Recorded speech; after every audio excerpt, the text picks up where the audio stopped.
Dear students, in our previous video we have discussed about chemical bonding. We have also discussed what are chemical bonds. Chemical bonds क्या होते हैं हमने discuss किया था. We have also discussed what are the two types of chemical bonds, that is ionic bond as well as covalent bond. इसके अलावा अपने previous video में हमने ये भी डिस्कस किया था कि what are the difference between ionic bond and covalent bond, as well as we have also discussed the ionic bond formation in magnesium oxide with proper representation. कैसे आपको ionic bond formation दिखाना है magnesium oxide में, वो हमने discuss किया था. और हमने ये भी डिस्कस किया था कि what is the reason, what is the cause of bonding, what is the reason of the chemical bonding. और ये हम लोग बहुत अपनी previous videos में डिस्कस करते हुए आ रहे हैं ऑलरेडी कि chemical bonding takes place या atoms combine with other atoms just to fulfill their octet. अपने ऑक्टेट को पूरा करने के लिए एटम्स दूसरे एटम्स के साथ कंबाइन करते हैं. हमने प्रीवियस वीडियो में जैसा कि डिस्कस किया था कि जो बॉन्ड्स होते हैं, केमिकल बॉन्डिंग होती है, वो बेसिकली दो टाइप्स की इस वजह से होती है कि व्हाट इज द वे, वो क्या तरीका है, what is the way through which atoms complete their octet, है ना. एटम्स के ऑक्टेट पूरा करने के तरीके के बेसिस पे जो केमिकल बॉन्ड्स होते हैं वो दो तरीके के होते हैं. एक था आयनिक बॉन्ड और दूसरा होता है कोवेलेंट बॉन्ड. ये आयनिक बॉन्ड के केस में क्या हो रहा था कि एटम्स अपना ऑक्टेट पूरा कर रहे थे bye electron transfer. Electron transfer हो रहे थे. एक एटम जो था, मेटल एटम जो था, वो अपने इलेक्ट्रॉन नॉन मेटल को डोनेट कर रहा था. मेटल के पास एक्सेस ऑफ इलेक्ट्रॉन थे, नॉन मेटल के पास डेफिशिएंसी ऑफ इलेक्ट्रॉन थी. तो मेटल से नॉन मेटल की तरफ इलेक्ट्रॉन ट्रांसफर हो रहा था. बट एक दूसरे टाइप की बॉन्डिंग की भी अक्सर हमें जरूरत पड़ती है, जिसको हम कहते हैं कोवेलेंट बॉन्ड. तो इस पर्टिकुलर वीडियो में हम लोग कोवेलेंट बॉन्ड को डिटेल में डिस्कस करेंगे, कोवेलेंट बॉन्ड फॉर्मेशन को. और मैं आपको बता दूं कि ये जो कोवेलेंट बॉन्ड फॉर्मेशन है ना, ऑल्दो ये जो टॉपिक है ये आपका एज सच आपकी कॉन्सेप्ट को तो बिल्डअप करने में यूज होगा ही होगा. साथ में ऐसा नहीं है कि ये आउट ऑफ सिलेबस है या आपके सिलेबस में भी है. मैं बता दूं ये पर्टिकुलर टॉपिक आपका काफी डिटेल में दिया गया है in chapter number 4 carbon and its compound, है ना. एनसीईआरटी में दिया हुआ है. Carbon and its compound topic में दिया हुआ है. और इसका जो टॉपिक है चैप्टर में दिया हुआ है. और जो टॉपिक है आप देख सकते हो, the topic is bonding in carbon, है ना, द कोवेलेंट बॉन्ड. तो ये टॉपिक जो है वो आपके एनसीईआरटी में भी दिया हुआ है चैप्टर नंबर 4 में, कार्बन एंड कंपाउंड्स में. और आपको एक्सप्लेन करनी होती है कोवेलेंट बॉन्ड फॉर्मेशन. हाइड्रोजन दिया हुआ है, ऑक्सीजन दिया हुआ है, नाइट्रोजन दिया हुआ है, इवन मीथेन दिया हुआ है. इनमें कोवेलेंट बॉन्ड फॉर्मेशन कैसे होता है. और बच्चों में बता दूं कि ये जो पर्टिकुलर टॉपिक है ये काफी इंपॉर्टेंट है बोर्ड पॉइंट ऑफ व्यू से भी, क्योंकि अक्सर ये क्वेश्चन आता है कि show the covalent bond formation in nitrogen, show the covalent bond formation in oxygen, show the covalent bond formation in methane. तो ये टॉपिक आपका बोर्ड पॉइंट ऑफ व्यू से भी काफी इंपॉर्टेंट है. और ऑल्दो ये आपका ओवरऑल केमिस्ट्री में इंपॉर्टेंट है बिकॉज इट आपको एक कॉन्सेप्ट बिल्ड अप करता है कि what are covalent bond, covalent bond formation की जरूरत हमें क्यों पड़ती है, ये भी आप जानोगे इस वीडियो को देखने के बाद. तो चलिए फिर हम अपनी वीडियो को स्टार्ट करते हैं. तो आज की इस पर्टिकुलर वीडियो का टॉपिक होने वाला है हमारा covalent bond. Covalent bond, covalent bond. अब बात ये आती है कि कोवेलेंट, जैसा कि हमने पहले भी डिस्कस किया हुआ है कि कोई भी एटम बॉन्ड क्यों बनाता है, just to fulfil its octet. यहां पे हमने डिस्कस किया कि कोवेलेंट बॉन्ड फॉर्मेशन के केस में जो डिस्कस करने जा रहे हैं हम लोग, जो कोवेलेंट बॉन्ड फॉर्मेशन होता है इस केस में जो एटम्स होते हैं, है ना, वो अपनी नीड को फुलफिल कैसे करते हैं, अपने ऑक्टेट को फुलफिल कैसे करते हैं. यहां पे हम देखेंगे देयर विल बी ऑक्टेट जो फुलफिल होगा, ऑक्टेट कंप्लीशन जो होगा वो होगा बाय शेयरिंग ऑफ इलेक्ट्रॉन. तो कोवेलेंट बॉन्ड फॉर्मेशन के केस में क्या होता है, the need is fulfilled, the octet is completed. How? By sharing of electrons. तो यहां पे क्या होने जा रहा है, इलेक्ट्रॉन्स जो कंबाइनिंग एटम्स होंगे वो म्यूचुअली, है ना, बाय शेयरिंग ऑफ, है ना, तो बाय शेयरिंग ऑफ इलेक्ट्रॉन्स वो एक दूसरे के इलेक्ट्रॉन्स को शेयर करेंगे और इलेक्ट्रॉन्स की शेयरिंग की मदद से एक दूसरे की नीड को फुलफिल करेंगे. ठीक है. इसको हम एक एग्जांपल की हेल्प से समझते हैं. जैसे फॉर एग्जांपल आप दो फ्रेंड्स हैं और आपको किसी बुक की जरूरत है. आप दोनों फ्रेंड्स हैं, आप दोनों सेम सीट पे बैठते हैं, सेम डेस्क पे बैठते हैं. आपको किसी बुक की जरूरत है और उस बुक की कॉस्ट फॉर एग्जांपल 100 रुपीज है. अब किसी कारणों से आप दोनों के पास वो 100 रुपीज नहीं है, आप उस बुक को अफोर्ड नहीं कर सकते। जस्ट फॉर एग्जाम्पल इसको लेके चलते हैं, you both can not afford 100 rupees, है ना। तो लेकिन वो बुक खरीदनी इंपॉर्टेंट है, क्योंकि कहीं ना कहीं उससे पढ़ने से आपका जो बोर्ड के क्वेश्चन है वो सॉर्ट आउट होने वाले हैं। तो आपको ये तो पता है कि वो बुक इंपॉर्टेंट है, ठीक है। अब उस बुक की कॉस्ट 100 रुपीज है, लेकिन आप दोनों उस बुक को अफोर्ड नहीं कर सकते, उस टाइम पे आपके पास 100 रुपीज नहीं है। तो आपने क्या डिसाइड किया, ठीक है, आपने और आपके फ्रेंड ने जो कॉमन सीट पे बैठते हो, आप लोग आपस में सीट को शेयर करते हो, आपने ये डिसाइड किया कि भाई क्यों ना ऐसा करते हैं, इस बुक की कॉस्ट 100 रुपए है, 100 रुपए ना तेरे पास अभी फिलहाल ना मेरे पास है, हम दोनों के पास 50-50 रुपए हैं अभी फिलहाल। तो क्यों ना ऐसा करते हैं कि 50 रुपए भाई तू मिला और 50 रुपए मैं मिलाता हूं। हम लोग उस बुक को खरीदने के लिए इक्वल कंट्रीब्यूशन करते हैं, इक्वली कंट्रीब्यूट करते हैं, और इक्वली कंट्रीब्यूट करके, है ना, हम अपने मनी को शेयर करते हैं, इक्वली कंट्रीब्यूट करते हैं, और इक्वली कंट्रीब्यूट करके हम एक उस बुक को परचेज करते हैं। तो आपने क्या किया, इक्वली कंट्रीब्यूट किया, 50 रुपए आपने मिलाया, 50 रुपए आपके फ्रेंड ने मिलाया, और इक्वली कंट्रीब्यूट करके आपने उस बुक को खरीदा, ठीक है। अब वो बुक, चूंकि आपने उस बुक के खरीदने में इक्वली कंट्रीब्यूट किया है, तो वो बुक जितनी की आपकी थी उतनी ही आपके फ्रेंड की थी, और आप दोनों क्या करने जा रहे हो, उस बुक को आपस में शेयर करने जा रहे हो, ठीक है। आप दोनों उसी बुक से पढ़ने जा रहे हो, ठीक है, सेम बुक से आप दोनों पढ़ने वाले हो। तो यहाँ पे क्या हुआ कि अपनी जरूरत को पूरा करने का एक तरीका ये भी हो सकता है, लॉस या गेन या डोनेशन की बजाय एक तरीका ये भी हो सकता है कि हम अपनी नीड्स को शेयरिंग के थ्रू भी, है ना, फुलफिल कर सकते हैं। अपने रिसोर्सेस को शेयर करके भी हम अपनी नीड फुलफिल कर सकते हैं। तो नीड फुलफिल करने का तरीका जो हमने आयनिक बॉन्ड में देखा था, वहां पे नीड फुलफिल करने का तरीका क्या था, जिसके पास एक्स्ट्रा था उसने उसको दे दिया, जिसके पास कमी थी डोनेट कर दिया इलेक्ट्रॉन। लेकिन यहाँ पे जो तरीका होने वाला है, यहाँ पे इलेक्ट्रॉन्स म्यूचुअली शेयर होने वाले हैं एटम्स के बीच में। एटम्स अपने एक दूसरे के इलेक्ट्रॉन को शेयर करके भी अपनी नीड को फुलफिल करेंगे। तो कोवेलेंट बॉन्ड फॉर्मेशन वो तरीका है जहां पे octet is completed by mutual sharing of electron. Sharing से लिखने से ज्यादा बेटर होगा म्यूचुअल शेयरिंग ऑफ इलेक्ट्रॉन, है ना। तो in this case covalent bond formation के केस में क्या होगा, ऑक्टेट इज कंप्लीटेड, इसको दोबारा लिख दे रहे हैं, है ना। कोवेलेंट बॉन्ड फॉर्मेशन के केस में क्या होगा कि एटम्स जो अपना ऑक्टेट कंप्लीट करेंगे, octet is completed, octet is completed कैसे कंप्लीट होता है, by mutual sharing of electron, mutual sharing of electron. मतलब जो दोनों एटम्स होंगे, जो कंबाइनिंग एटम्स होंगे, वो दोनों एक दूसरे के इलेक्ट्रॉन्स को शेयर करेंगे, है ना, और शेयर करके अपनी नीड को फुलफिल करेंगे, ठीक है। तो ये तरीका जहां पे ऑक्टेट शेयरिंग की मदद से फुलफिल किया जाता है, अपनी नीड्स को शेयरिंग से फुलफिल किया जाता है, उस बॉन्ड को हम क्या कहते हैं, कोवेलेंट बॉन्ड, है ना।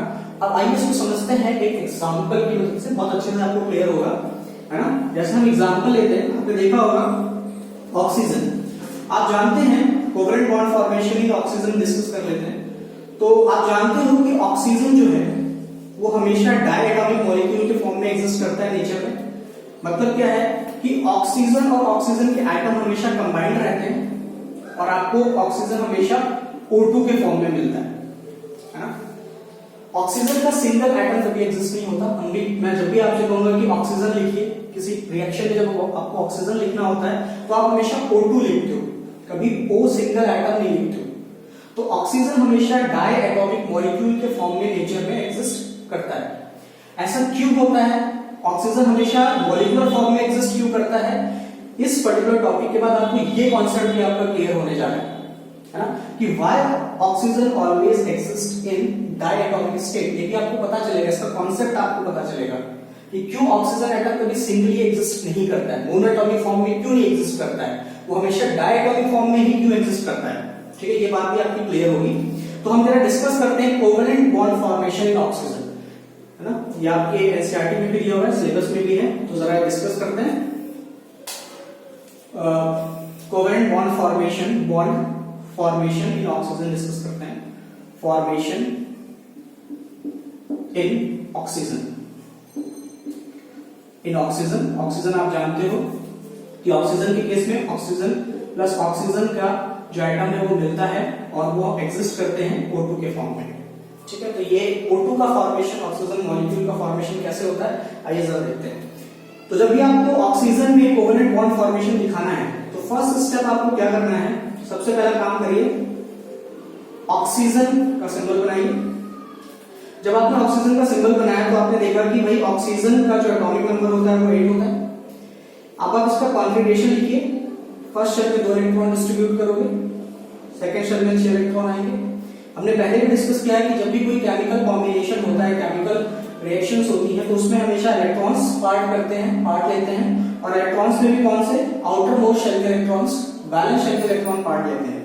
तो आप देख सकते हो कि ऑक्सीजन की वैलेंस शेल में कितने इलेक्ट्रॉन है, 6 इलेक्ट्रॉन है। अगर हम यहाँ पे दूसरा ऑक्सीजन एटम बनाते हैं तो उसके पास भी सेम कंडीशन यही होगी, है ना, उसके पास भी कंडीशन क्या है, 2 6, है ना, उसकी भी आउटर मोस्ट शेल में 6 इलेक्ट्रॉन है। तो आप देखो यहाँ पे ये वाला काम तो नहीं हो सकता जो अभी तक हम लोग करते हुए आ रहे थे। उसमें क्या हो रहा था कि एक जिसके पास इलेक्ट्रॉन ज्यादा थे वो अपने इलेक्ट्रॉन उसको दे रहा था जिसके पास इलेक्ट्रॉन कम थे। ठीक है, अब यहाँ पे सिचुएशन क्या है कि ये दोनों बेचारे ऐसे ही हैं, है ना, इसके पास भी इलेक्ट्रॉन कम है, इसके पास भी कम है ना। जब इसके पास ज्यादा होता है ना तभी तो ये इसको देता, जब दोनों के पास कमी है ना, तो ये अपना ऑपरेट कैसे पूरा कर सकते हैं, लॉस और गेन से तो नहीं कर सकते। ये इस सिचुएशन को आप थोड़ा ऐसे भी समझ सकते हो, कोरिलेट कर सकते हो अपनी डेली लाइफ से। अक्सर क्या होता है ना, ये हमने भी अपनी स्टूडेंट लाइफ में देखा था और ये अक्सर होता भी है, सबके साथ होता है। कई बार क्या होता है जब हमारे पास एग्जाम का सिलेबस बहुत ज्यादा होता है ना, और हमने साल भर पढ़ाई नहीं करी होती है, तो हम और हमारा दोस्त जो अक्सर एग्जाम में हमारे जस्ट पीछे बैठता है, हम लोग के बीच में एक म्यूचुअल अंडरस्टैंडिंग हो जाती है ना। हम दोनों मिलकर एक प्लान बनाते हैं भयंकर वाला, और प्लान क्या बनाते हैं कि भाई देख, अकेले तो ना तू पास हो सकता है ना, क्योंकि साल भर तो हमने पढ़ा नहीं, रात में लास्ट के 24 घंटे के अंदर एक रात में या एक रात में पढ़ के ना भाई तू अकेले पास हो सकता है ना मैं पास हो सकता हूं। तो भाई क्यों ना हम दोनों मिला के एक स्ट्रेटेजी अपनाते हैं, है ना, कुछ पोर्शन, इतना पोर्शन तू पढ़ के आ जाना, ठीक है, और इतना पोर्शन मैं पढ़ के आ जाऊंगा। ठीक है, जो हमारे पास 24 घंटे 48 घंटे बचे हैं, इन 48 घंटों में आधा पोर्शन जो जितना मैं पढ़ सकता हूँ, आधा ये पर्टिकुलर टॉपिक मैं पढ़ के आता हूँ और आधा पर्टिकुलर टॉपिक तुम पढ़ के आना, और दोनों भाई मिल बांट के पास होंगे, क्योंकि ना अकेले तू पास हो सकता है ना अकेले मैं पास हो सकता हूँ। तो क्यों ना हम मिल के पास होंगे, है ना, मुझे जो आएगा मैं तुझसे शेयर करूंगा, तुझे जो आता होगा वो मुझसे शेयर करना, और इस तरीके से दोनों भाई भाईबंदी निभाते हुए दोनों भाई अगली क्लास में जाएंगे। तो यहाँ पे भी कुछ ऐसे ही होगा, ठीक है। तो आप देख सकते हो कि अकेले तो ना ये अपना ऑपरेट पूरा कर सकता है ना ये पूरा कर सकता है। यहाँ पे ये भी ऑप्शन नहीं है ना, कि ये अपने इलेक्ट्रॉन इसको दे दे, है ना, और ये अपने ये इससे इलेक्ट्रॉन ले ले। क्यों? क्योंकि दोनों इलेक्ट्रॉन डेफिशिएंट है, दोनों को इलेक्ट्रॉन्स चाहिए। अभी तक क्या हो रहा था, एक पे एक्सेस था दूसरे पे डेफिशिएंसी थी, तो इलेक्ट्रॉन ट्रांसफर हो रहा था, है ना। यहाँ पे दोनों ही वेले हैं, दोनों के पास ही इलेक्ट्रॉन नहीं है, तो यहाँ पे वो वाला ऑप्शन तो हो नहीं सकता। तो अब नेक्स्ट स्टेप में आपको क्या करना है, जब आपने देख लिया कि इसके पास भी 2 इलेक्ट्रॉन कम है, इसके पास भी 2 इलेक्ट्रॉन कम है, तो यहाँ पे इलेक्ट्रॉन ट्रांसफर तो नहीं हो सकता, ठीक है। तो आते हैं क्या हो सकता है उसको देखते हैं। तो अब आपको सबसे पहला काम जो करना है, जब भी आपको कोवेलेंट बॉन्ड फॉर्मेशन दिखाना है, तो आपने ये लिख लिया, कॉन्फिगरेशन लिख लिया। कॉन्फिगरेशन लिखने के बाद नेक्स्ट स्टेप पे आपको क्या करना होता है, आपको ऑक्सीजन के एटम के अराउंड उसके वैलेंस इलेक्ट्रॉन को शो करना होता है, डॉट के फॉर्म में या क्रॉस के फॉर्म में। मतलब आपको ऑक्सीजन का लेविस डॉट स्ट्रक्चर लिखना है, ठीक है। तो दोनों ऑक्सीजन एटम का लेविस डॉट स्ट्रक्चर लिख लीजिए, ठीक है। तो मैं यहां लिख दे रहा हूं, ये हो गया। इसके इलेक्ट्रॉन्स को मैंने वैलेंस इलेक्ट्रॉन को डॉट के फॉर्म में, क्रॉस के फॉर्म में दिखा रहा हूं यहाँ पे, ठीक है, ये हो गया, ठीक। ऐसे ही इस ऑक्सीजन एटम के भी इसके वैलेंस इलेक्ट्रॉन्स को मैं डॉट के फॉर्म में दिखा दे रहा हूं, ठीक है। डिफरेंशिएट करने के लिए एक के क्रॉस के फॉर्म में दिखा दिया, एक के डॉट के फॉर्म में दिखा दिया, ठीक है। अब इसके आगे क्या होना है, बोर्ड में जगह कम है तो मैं इसको रब करके यहां से फिर दोबारा से बनाने जा रहा हूं, ठीक है। आपको स्टेप बाय स्टेप मैनर में जाना है, ठीक है। तो हम दिखाते हैं, ऑक्सीजन के वैलेंस इलेक्ट्रॉन लिख लीजिए, ठीक है। इसका सिंबल कह रहा हूं, इसका लेविस डॉट स्ट्रक्चर बना लीजिए। क्रॉस के फॉर्म में हमने इसका इलेक्ट्रॉन शो कर दिए। और आपको जो इलेक्ट्रॉन का डिस्ट्रीब्यूशन करना है यहाँ पे ध्यान देना है कि इलेक्ट्रॉन्स को थोड़ा सा सिमेट्रिकल मैनर में डिस्ट्रीब्यूट करना है। ऐसा नहीं कि 6 इलेक्ट्रॉन 6 के 6 यहाँ दिखा दिए, नहीं, है ना। अब देखो आपको ये चीज ध्यान देनी है कि यहाँ पे कितने इलेक्ट्रॉन दिखाएं इस पर्टिकुलर जगह पे, है ना। आपको यहाँ पे उतने इलेक्ट्रॉन दिखाने हैं जो पर्टिकुलरली ये एटम दूसरे से शेयर करने वाला है, या जितने इलेक्ट्रॉन की इसके पास कमी है। तो आपको पता है 6 इलेक्ट्रॉन की कमी है, चाहिए कितने, 2 शेयर करने हैं। तो यहाँ पे आप उन 2 इलेक्ट्रॉन्स को दिखा दोगे, है ना। बचे 4 इलेक्ट्रॉन, तो 2 को ऊपर दिखा दिया, 2 को नीचे दिखा दिया, तो ये थोड़ा प्रेजेंटेबल लगता है। आप चाहते तो ये 4 इलेक्ट्रॉन यहाँ भी दिखा सकते थे, बट वो थोड़ा सा प्रेजेंटेबल नहीं लगता, ठीक है। ये चीज, लेकिन जो शेयर होने वाला इलेक्ट्रॉन है उनको यहीं पे दिखाइएगा हमेशा। अब ये कैसे पता चलेगा कितने इलेक्ट्रॉन ये शेयर करने जा रहा है, तो ये आपको पता चलेगा कि ऑक्टेट पूरा करने में इसको कितने इलेक्ट्रॉनों की जरूरत है। तो इसको 2 इलेक्ट्रॉनों की जरूरत है, तो जाहिर सी बात है ये आपस में एक दूसरे से 2-2 इलेक्ट्रॉन शेयर करते जाएंगे, ठीक है। दूसरा ऑक्सीजन एटम के भी हम बैलेंस इलेक्ट्रॉनों को ऐसे दिखा देते हैं, इसको डॉट के फॉर्म में दिखा दे रहे हैं। ये 2 इलेक्ट्रॉन शेयर करने वाला है, ये देखिए हमने दिखा दिया, ठीक है। अब क्या दिखाना है, अब आपको एक सर्कल बना के दिखाना है। जैसे मैं एक सर्कल ड्रॉ करता हूं, ये इस तरीके से। इस सर्कल में क्या शो हो रहा है कि इस सर्कल से बेसिकली ये शो हो रहा है कि इसके ये जो 6 इलेक्ट्रॉन थे, ये तो इसके नहीं है, इसने इसके भी 2 इलेक्ट्रॉन को अपने लपेटे में ले लिया, है ना, शेयर कर लिया। मतलब ये सर्कल ये दिखा रहा है कि ये 2 इलेक्ट्रॉन भी इसके बाउंड्री में आ रहा है, इसके हो गया है, ठीक है। ऐसे ही आपको एक सर्कल और दिखाना है इस पर्टिकुलर ऑक्सीजन एटम से होता हुआ, जिसमें आपको इसके एटम्स को कवर अप कर लेना है, ठीक है। तो आप एक सर्कल ऐसे बनाओ। आप देख सकते हो आप कि इस पर्टिकुलर रीजन में, है ना, इस पर्टिकुलर रीजन में जो इलेक्ट्रॉन आ रहे हैं, है ना, वो दोनों के लिए कॉमन है। मतलब these are the 4 common electron है। ये इसकी बाउंड्री में भी है और ये इसकी बाउंड्री में भी आ रहा है। कहने का मतलब ये 4 इलेक्ट्रॉन दोनों के हैं, है ना, ये 4 इलेक्ट्रॉन दोनों एंजॉय करने वाले हैं, ठीक है। तो कहने का मतलब है कि ये दोनों आपस में 2 इलेक्ट्रॉन पेयर शेयर कर रहे हैं, 2 इलेक्ट्रॉनों का जोड़ा शेयर कर रहे हैं, या टोटल 4 इलेक्ट्रॉन शेयर कर रहे हैं। अब ये 2-2 इलेक्ट्रॉन शेयर करने से होगा क्या, देखते हैं जरा। देखिए इस ऑक्सीजन एटम को ऑक्सीजन एटम नंबर 1 को अगर देखें और ये ऑक्सीजन एटम नंबर 2 है, ठीक है। तो इसमें अगर हम देखते हैं पहले ऑक्सीजन एटम में 1 2 3 4 5 6 6 इसके खुद के इलेक्ट्रॉन और 2 इसने दूसरे ऑक्सीजन एटम के शेयर कर लिए, है ना। तो इसके कितने हो गए, 8 ऑक्टेट पूरा हो गया। ऐसे ही इस वाले ऑक्सीजन एटम के 1 2 3 4 5 6 6 इलेक्ट्रॉन इसके खुद के अपने और 2 इलेक्ट्रॉन इसने इसके शेयर कर लिए, है ना। तो देखिए शेयरिंग से क्या हो रहा है, अब शेयर करने का मतलब ये इसका हो गया, ये इलेक्ट्रॉन इसके हो गए, हमेशा के लिए इन्होंने एक दूसरे से छीन नहीं लिए, है ना, इन्होंने शेयर किया है। दोनों एक दूसरे के इलेक्ट्रॉन्स को यूज कर रहे हैं, अपनी जरूरत को पूरा कर रहे हैं, है ना। तो जैसे कि मैंने बुक का एग्जांपल दे रहा है कि दोनों दोस्तों ने बराबर पैसा मिलाया और बुक खरीदी, है ना, इक्वली कंट्रीब्यूट किया। अब वो बुक दोनों की इक्वल है, उस पर कोई फ्रेंड ये नहीं कह सकता ये बुक मेरी है ना, वो दोनों की इक्वल है और उस बुक का फायदा दोनों उठाएंगे मिलकर, ना, वो दोनों उसको कॉमनली शेयर करेंगे, ठीक है। तो वैसे यहाँ पे ये 2 इलेक्ट्रॉन ये दोनों इक्वली शेयर करेंगे, ठीक है। ये इसके 2 इलेक्ट्रॉन इसके हो गए, ये शेयर कर रहा है इनको, यूज कर रहा है इनको, और ये इसके इलेक्ट्रॉन को ये यूज कर रहा है, ठीक है। इसको आप ऐसे भी समझ सकते हो, जैसे आपका घर है और आपका घर थोड़ा बड़ा है, तो आप अपना घर किसी को किराए पे देते हो, तो आप किराए पे देते हो, तो जो किराए पे आता है आपके घर पे, वो आपके घर को क्या करता है, सिर्फ यूज करता है ना। वो घर उसका थोड़ी ना हो जाता है, वो बस उसको यूज करता है जब तक उसको जरूरत होती है, क्योंकि वो अपना खुद का एक नया घर नहीं बना सकता, तो वो आपके साथ अपना जो स्पेस है वो शेयर करता है, ठीक है। जब तक उसको जरूरत होती है, ठीक है, तो वो आपके घर को शेयर करता है, ठीक है। तो वैसे यहाँ पे क्या कर रहा है, ये ऑक्सीजन एटम इसके इलेक्ट्रॉन को शेयर कर रहा है, ठीक है। एट द सेम टाइम जो ऑक्सीजन एटम सेकंड है वो इसके इलेक्ट्रॉन को शेयर कर रहा है, ठीक है। तो आपने ये दिखा दिया। अब नेक्स्ट स्टेप पे आपको क्या करना है, अभी बात खत्म नहीं हुई, अगले स्टेप पे आपको दिखाना है कि ये जो एक इलेक्ट्रॉन पेयर है, इलेक्ट्रॉन का जोड़ा 1 इलेक्ट्रॉन पेयर, इस 1 इलेक्ट्रॉन पेयर से एक सिंगल बॉन्ड बनता है, एक सिंगल कोवेलेंट बॉन्ड बनता है। लेकिन आप देख सकते हो यहाँ पे कितने इलेक्ट्रॉन पेयर शेयर हो रहे हैं, टोटल 2 इलेक्ट्रॉन पेयर शेयर हो रहे हैं, एक ये और एक ये, ठीक है।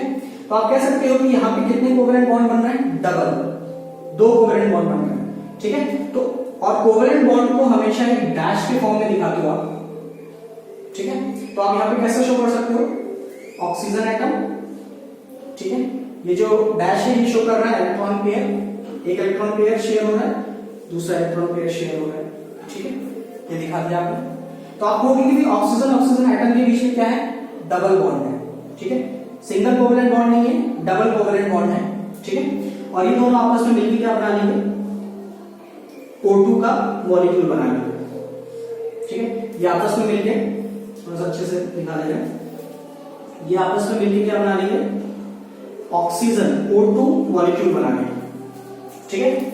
तो मैंने आपसे कहा था कि इस टॉपिक को डिस्कस करते हुए हमें ये भी बात समझ में आएगी कि why oxygen always exist in diatomic state, हमेशा ऑक्सीजन ऑक्सीजन एटम एक दूसरे से कंबाइन होकर के मॉलिक्यूलर फॉर्म में ही क्यों रहते हैं, है ना। तो इसका जवाब आपको यहां मिल रहा है, ठीक है, एक दूसरे से जुड़ करके ही इनकी जरूरतें पूरी हो रही है।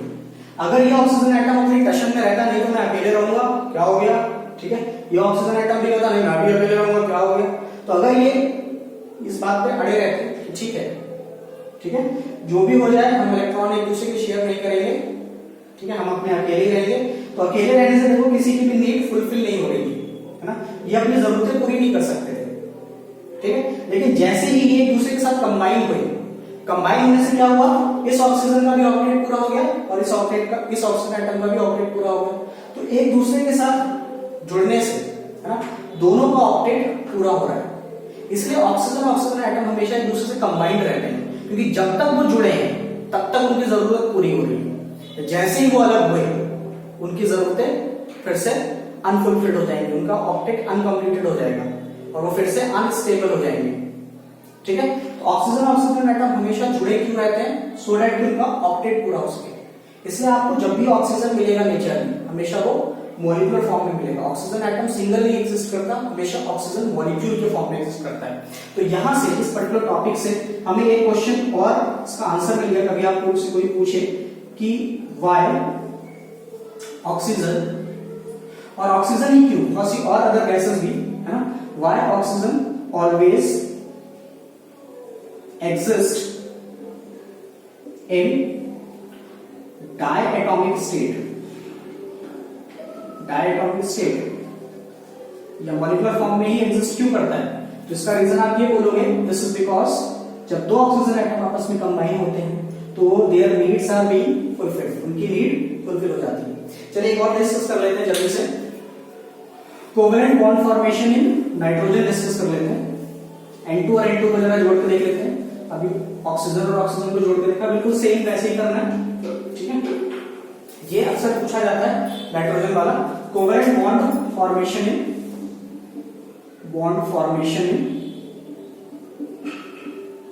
इन नाइट्रोजन N2, ठीक है। प्रोसेस बिल्कुल सेम है, तरीका बिल्कुल वही है। आपको दोनों एटम्स लिखने हैं, ठीक है। दो नाइट्रोजन का एटॉमिक नंबर आप जानते हो 7 है, ठीक है। आपको क्या करना है इसके बाद, ठीक है, दोनों का इलेक्ट्रॉनिक कॉन्फ़िगरेशन लिख लोगे आप। आपको पता है इसका इलेक्ट्रॉनिक कॉन्फ़िगरेशन क्या हो जाएगा, 2 5, 2 इलेक्ट्रॉन फर्स्ट शेल में, 5 इलेक्ट्रॉन सेकंड शेल में। इसका भी क्या हो जाएगा 2 5, ठीक है। अब मैं आपसे पूछूं कि बताइए नाइट्रोजन के पास कितने वैलेंस इलेक्ट्रॉन है। यस, बिल्कुल सही जवाब आ रहा है आप लोगों का। इसके पास कितने इलेक्ट्रॉन है, 5 इलेक्ट्रॉन है। इसके पास भी कितने इलेक्ट्रॉन है, 5 इलेक्ट्रॉन है, ठीक है। हाँ, नेक्स्ट सवाल, क्या ऑक्टेट पूरा है दोनों का, बिल्कुल नहीं पूरा है, बिल्कुल सही बात है। दोनों का ऑक्टेट अनफुलफिल्ड है, ठीक है, जरूरतें अधूरी हैं। तो क्या एक दूसरे से मिलकर के जरूरतें पूरा करना चाहेंगे। यस, बिल्कुल सही बात बोल रहे हो आप, बिल्कुल जरूरतें पूरी करनी चाहेंगे। फिर वही दूसरा सवाल कि क्या यहाँ लेन देन से जरूरत पूरी हो सकती है क्या, हाँ नहीं, बिल्कुल नहीं, है ना, क्योंकि इसके पास भी कमी है और इसके पास भी कमी है, इन दोनों को आपस में जुड़ना है, ठीक है। तो ये दो कमी वाले लोग अपनी जरूरतों को कैसे पूरा कर सकते हैं, एक दूसरे से शेयरिंग करके, है ना। लेन देन वाला नहीं होता, लेन देन तो हमेशा कब होता है, जब जिसके पास ज्यादा हो वो कम वाले को दे रहा हो, दान कर रहा हो। लेकिन यहाँ दान नहीं हो सकता, दोनों बेचारे कम वाले, दोनों के पास डेफिशिएंसी, दोनों के पास कमी है। तो कमी में भी, अभाव में भी अपनी जरूरतों को हम कैसे पूरा कर सकते हैं, जब हमारे पास चीजों की कमी है, कमी में भी हम अपनी जरूरतें कैसे पूरी कर सकते हैं, बाय शेयरिंग, अक्सर क्या होता है जब हम लोग स्टूडेंट लाइफ में होते हैं, अगर हम अपने घर से बाहर जाते हैं पढ़ने के लिए, हमारे पास उतने पैसे नहीं होते हैं कि हम एक सेपरेट फ्लैट अफोर्ड कर सकें, तो उस केस में क्या करते हैं हम लोग, हम 2 दोस्त मिलके 3 दोस्त मिलके एक रूम शेयर करते हैं, क्योंकि हमारे पास अकेले एक रूम को खरीदने के पैसे नहीं होते हैं। तो हम क्या करते हैं, शेयरिंग की मदद से अपनी जरूरतों को पूरा करते हैं। हम शेयर करते हैं, रूम को शेयर करते हैं, स्पेस को शेयर करते हैं। वैसे यहाँ पे भी क्योंकि दोनों के पास कमी है, ठीक है, तो दोनों को शेयरिंग से ही अपनी जरूरतें पूरी करनी है, अपना ऑक्टेट शेयरिंग ऑफ इलेक्ट्रॉन से ही पूरा करना है, ठीक है। फिर वही बात हमने डिस्कस किया हुआ है कि हमेशा बॉन्ड फॉर्मेशन में पार्ट कौन लेते हैं, वैलेंस इलेक्ट्रॉन। तो आपको क्या करना है, नाइट्रोजन के सिंबल के अराउंड इसके वैलेंस इलेक्ट्रॉन रिप्रेजेंट कर देंगे। ऐसे ही इस नाइट्रोजन एटम के अराउंड इसके वैलेंस इलेक्ट्रॉन को शो कर देना है। इसी को हम कहते हैं लेविस डॉट रिप्रेजेंटेशन। तो चलिए दोनों नाइट्रोजन का हम लोग लेविस डॉट रिप्रेजेंटेशन बना लेते हैं, दोनों नाइट्रोजन एटम का। तो नाइट्रोजन एटम और ये हो गया दूसरा नाइट्रोजन एटम, ठीक है। अब आप बता सकते हो कि इसके पास 5 वैलेंस इलेक्ट्रॉन थे, कितने चाहिए, 3 चाहिए। तो जितने वैलेंस इलेक्ट्रॉन चाहिए हैं इसको अपना ऑक्टेट पूरा करने के लिए, ठीक है, नाइट्रोजन में अभी हम लोग डिस्कस कर रहे हैं कोवेलेंट बॉन्ड फॉर्मेशन। तो उन इलेक्ट्रॉन्स को आपको क्या करना है, ठीक है, जितने वैलेंस इलेक्ट्रॉन शेयर होने जा रहे हैं उनको सीधे सीधे आपको, क्योंकि इसके पास 5 है, कितने शेयर करने हैं, इसको 3 करने हैं। तो जितने भी ये शेयर करने जा रहा है उसको आपको बिल्कुल यहाँ पे इसके एडजेसेंट, बिल्कुल इसके सामने बना देना है, ठीक है। तो इसके वैलेंस इलेक्ट्रॉन को मैंने क्रॉस के फॉर्म में शो कर दिया और इस वाले नाइट्रोजन एटम के वैलेंस इलेक्ट्रॉन को मैंने डॉट के फॉर्म में शो कर दिया, ठीक है। तो 3 इलेक्ट्रॉन शो हो गए, बचे आपके 2 वैलेंस इलेक्ट्रॉन, उसको आप यहाँ दिखा दो, ठीक है। इसके पास भी बचे 2 वैलेंस इलेक्ट्रॉन, उसको आप यहाँ दिखा दो, ठीक है। अब आपको क्या करना है, फिर वही बात, ये 5 तो इसके अपने हैं, ये क्या करेगा, इसके 3 इलेक्ट्रॉन शेयर करेगा। जरूरत कितने की, 3 की, 5 है, जरूरत कितनी है, 3 की। तो इन 3 इलेक्ट्रॉन्स को अपने कवर में ले लेगा, अपने सर्कल में ले लेगा, ठीक है। तो ये हो गया, नई सर्कल बना लिया। और ये वाला नाइट्रोजन कहेगा भाई मैं भी कुछ पीछे रहूं, है ना, जब तुम मेरे इलेक्ट्रॉन यूज कर रहे हो तो मैं भी तुम्हारे इलेक्ट्रॉन यूज करूंगा, ठीक है। तो ये क्या करेगा, ये इसके 3 इलेक्ट्रॉन को अपने कवर में ले लेगा। अब देखो क्या हो रहा है, ये पर्टिकुलर रीजन जो है ये दोनों का कॉमन हो रहा है, इसके सर्कल में भी आ रहा है और इसके सर्कल में भी आ रहा है ना। मतलब ये 6 इलेक्ट्रॉन इन दोनों के हैं। इन 6 इलेक्ट्रॉन में जितना इसका अधिकार है उतना ही इसका भी अधिकार है। क्यों बराबर का अधिकार है, क्योंकि इन इलेक्ट्रॉन्स में दोनों ने इक्वल कंट्रीब्यूट किया है, ठीक है। तो आप देख सकते हो कि इसके पास 1 2 3 4 5 5 अपने इलेक्ट्रॉन, 3 इसके शेयर किए, 5 और 3 8, ऑक्टेट पूरा। 1 2 3 4 5 3 इसके शेयर कर लिए इसने, इसका भी ऑक्टेट पूरा। तो कुल मिला के इस तरीके से क्या हो रहा है, दोनों का ऑक्टेट पूरा हो रहा है। कितने इलेक्ट्रॉन पेयर शेयर हो रहे हैं, first electron pair, second electron pair, third electron pair. तो नाइट्रोजन और नाइट्रोजन के बीच में कितने बॉन्ड बनेंगे, 3 बॉन्ड बनेंगे, इसलिए हम इसको बोलेंगे ट्रिपल कोवैलेंट बॉन्ड। तो इसको आप दिखा दो, टेक्स्ट सिस्टम में इसको दिखा दो डैश के फॉर्म में। 3 इलेक्ट्रॉन पेयर शेयर हो रहे हैं, इसलिए हमने 3 डैश दिखा दी। इनको आप लोन पेयर ऑफ इलेक्ट्रॉन कहते हो, जो बॉन्डिंग में इन्वॉल्व नहीं होते, अकेले हैं बेचारे, बॉन्डिंग में इन्वॉल्व नहीं हुए, उनको आप यहां दिखा दो, ठीक है। अब देखिए जैसे इनके बीच में बॉन्ड डेवलप हुआ, इनकी नीड फुलफिल हो गई, और नीड फुलफिल हो गई तो ये सदा के लिए एक हो गए, है ना, एक दूसरे के हो गए, एक दूसरे से परमानेंटली ज्वाइन हो गए। और जुड़ते ही दोनों क्या हो गए, अब ये नाइट्रोजन एक नहीं गए, ये एक दूसरे के हो गए और ये बन गए N2, है ना। जुड़ते ही क्या बन गए, नाइट्रोजन मॉलिक्यूल, है ना। मॉलिक्यूल क्यों कह रहे हैं हम इसे, क्योंकि आगे इसका जरूरत पूरी हो गई, इसकी नीड फुलफिल हो गई, तो ये स्टेबल हो गई। इसलिए नाइट्रोजन भी आपको हमेशा N2 के फॉर्म में मिलता है नेचर में, ठीक है। नाइट्रोजन का भी हमेशा मॉलिक्यूल एग्जिस्ट करता है, नाइट्रोजन भी हमेशा मॉलिक्यूलर फॉर्म में एग्जिस्ट करता है। तो अगर आपसे कोई कहे कि show the covalent bond formation in nitrogen, तो आपको इस तरीके से दिखाना है, ठीक है। चलिए स्टूडेंट्स, आई होप कि ये कॉन्सेप्ट आपको समझ में आया हो, ठीक है। मैंने पूरी कोशिश करी कि आपको समझ में आया हो, ठीक है। अगर आपको ये वीडियो अच्छा लगा हो तो लाइक करिए, आपकी कोई सजेशंस है या आपको अच्छा लगा हो तो आप कमेंट में कमेंट भी कर सकते हो, कमेंट बॉक्स में, उससे थोड़ा सा एप्रिशिएशन मिलता है और अच्छा करने के लिए एक अंदर से मोटिवेशन डेवलप होता है। कोई कमी रह गई हो तो your suggestions and feedbacks are always welcome. कोई भी इंसान परफेक्ट नहीं होता, मैंने पहले भी बोला हुआ है। और अगर आपको ये वीडियो अच्छी लगी हो तो और ज्यादा से ज्यादा फ्रेंड्स के साथ इसको शेयर करिए, मेरे इस चैनल को सब्सक्राइब करिए, ठीक है, और बेल आइकन को भी दबाइए ताकि जो जो नई नई वीडियोस में डालूं उसके अपडेट आपको मिलते रहे। Thank you so much, thank you for watching my video.